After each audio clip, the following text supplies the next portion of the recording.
Okay, distorted priorities. So, ito yung mga nagpo-focus tayo sa mga bagay na hindi naka-align o nagpo-focus tayo do'n sa mga bagay na hindi kasama o hindi urgent, hindi pang matagalan.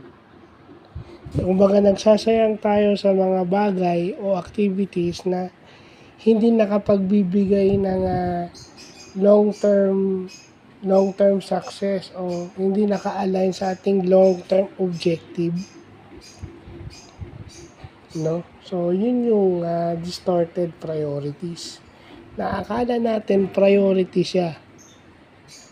We thought everything we do is a priority until huli na pag nalalaman natin na hindi pala yun yung punto, bakit tayo nagpo-focus doon sa bagay na yun. Kaya nga distorted kasi akala natin priority siya.